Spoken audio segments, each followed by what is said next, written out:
like it, so that cut me off. But you get the point. Christianity is the largest so-called religion on the planet Earth. That's the multitude that's doing evil. Islam is in second place with 2 billion people. So both those doctrines are, that's a multitude doing evil right there. Because they're not coming in the names of Yahawah, Bashem, Yahushai. All right? Because remember, we'll grab 2nd Esdras in chapter 8. It says, "And he answered me, saying, The Most High hath made this world for many, but the world to come for few. I will tell thee a similitude, Esdras. As when thou askest the earth, it shall say unto thee that it giveth much mold, whereof earthen vessels are made, but little dust, that gold cometh of. Even so is the course of this present world.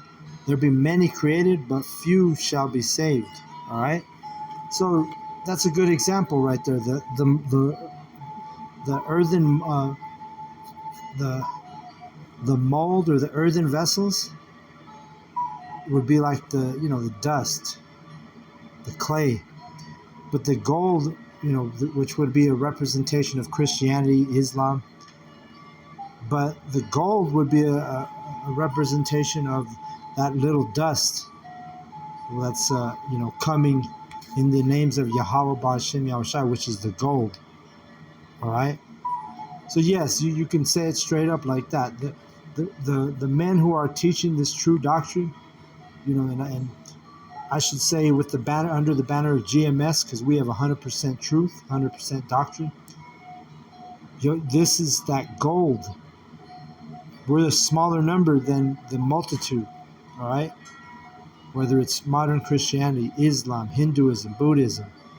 You have these numbers in the billions. But the prophets are only 144,000, all right?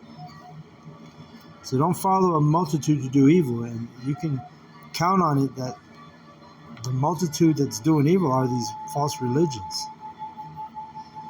Back to Exodus 23 and verse 3. I'm sorry, 2. Or no, 3. "Neither shalt thou countenance a poor man in his cause.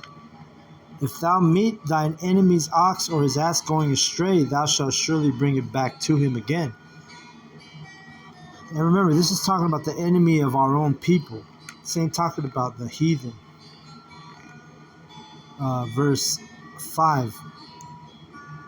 "If thou see the ass of him that hateth thee lying under his burden, and wouldst forbear to help him, thou shalt surely help with him. Thou shalt not rest the judgment of thy poor in his cause." And remember, the poor is a metaphor for the Israelites, because our people are poor in the spirit, meaning they have, because remember, wisdom is compared to silver and gold. It says that it's even more valuable than silver and gold. So our people lack wisdom. They lack the knowledge of this truth, so they're considered the poor. It's not talking about how much money you got in your pockets, right? Because again, I can tell you that a lot of the brothers, we're not on the, we're not on the rich side, all right? I mean, you do have brothers who are successful on this side and whatnot, but I'm saying overall, we're afflicted in this country, which is Babylon, in this nation. Verse 7, "Keep thee far from a false matter, and the innocent and righteous slay thou not. For I will not justify the wicked." And that's, the righteous is dealing with, the brethren, the brotherhood. "And thou shalt take no gift, for the gift blindeth the wise, and perverteth the words of the righteous." All right. What's to tell you? That a gift destroyeth the heart. All right. Let's get that precept right there. And heart is mind, so a gift destroys the mind. And that's in Ecclesiastes.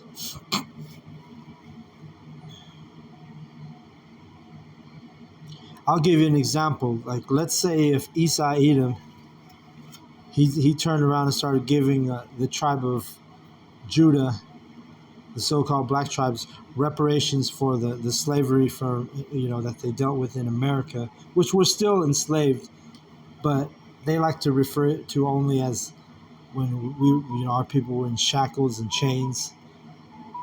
If they gave them reparations, what would that do to the mind of these so-called black tribes, right? It would destroy their mind. They would think that the white man is the good guy. They would think that they already think that way, right? The so-called white man, a lot of them think he's God. That's how bad it gets. But that would destroy their heart, their mind, right? So it says, verse 7, Ecclesiastes 7:7, surely oppression maketh the wise man mad, and a gift destroyeth the heart or the mind. So like reparations would destroy the mind of these people, because then they want to be like, oh, so-called white man's not the devil. The so-called white man he's a good guy. He gave us reparations. You see how that works? But guess what? The oppression that we're under makes the wise man mad, because that's how you can tell these people aren't wise, because they're not even mad about the condition that they're in. They're not mad they got to go to work every single day, and a lot of our people at the workplace kissing the white man's what. All right, let's go back to Exodus 23, and it's in verse where am I at? 8. And thou shalt take no gift, for the gift blindeth the wise and perverteth the words of the righteous. Also, thou shalt not oppress a stranger, for ye know the heart or the mind of a stranger, seeing ye were strangers in the land of Egypt. All right. So we don't oppress the strangers of our people. All right. Because right now our people are strangers, and we'll go to prove a point in Isaiah 14:2. Or it's 14:1. For Yahawah will have mercy on Jacob, and will yet choose Israel, and set on them in their own land, and the strangers shall be joined with them, and they shall cleave to the house of Jacob. So what strangers are going to cleave to the house of Jacob? It's going to be the strangers of our people. The heathen are not going to cleave to the house of Jacob.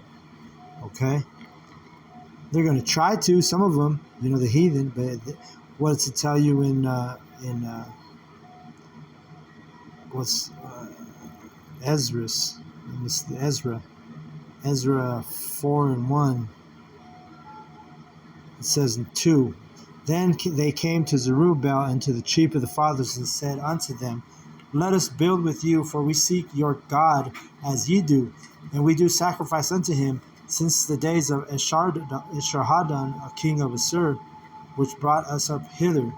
But Zerubbabel and Jeshua, the rest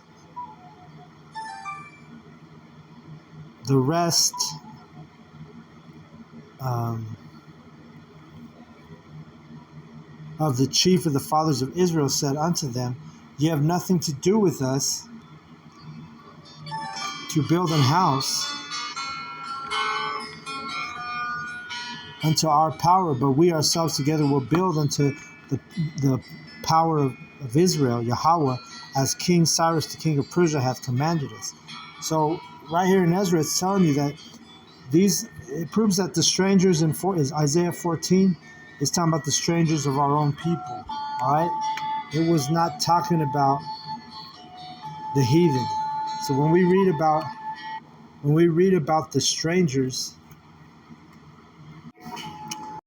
so that's why a gift destroys the heart. Because if you get a gift, then all of a sudden you're thinking,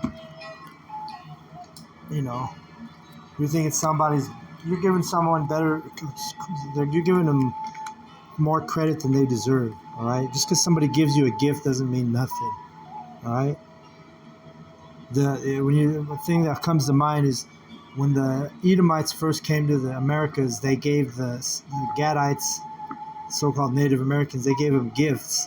And what were those gifts? They were blankets that had smallpox. They had diseases, So just because somebody gives you a gift, that don't mean nothing, man.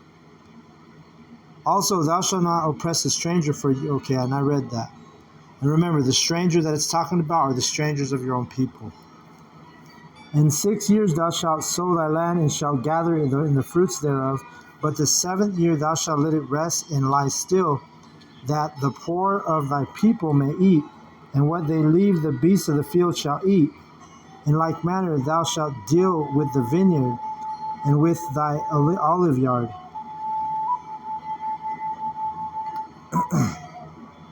Yeah, so you're supposed to even, in our law, you're supposed to even give the land a year of rest. That's when you would store your food up. Because it says in verse 10, 6 years thou shalt sow thy land and shalt gather the fruits thereof. So for 6 years we would work, and then we would, we would be growing our crops, growing our food. And in that 7th year, the year of completion, well, 7 represents completion, you let the land rest. You wouldn't grow anything in that 7th year. All right? These are laws that we'll keep in the kingdom. All right? But in the 7th year thou shalt let it rest and lie still, that the poor of thy people may eat, and that they leave the beasts of the field, and what they leave the beasts of the field shall eat. In like manner thou shalt deal with thy vineyard and with thy olive yard.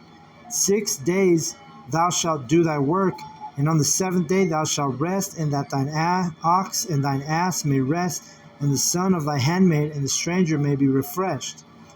And in all things that I have said unto you, be circumspect, and make no mention of the name of other gods, neither let it be heard out of thy mouth.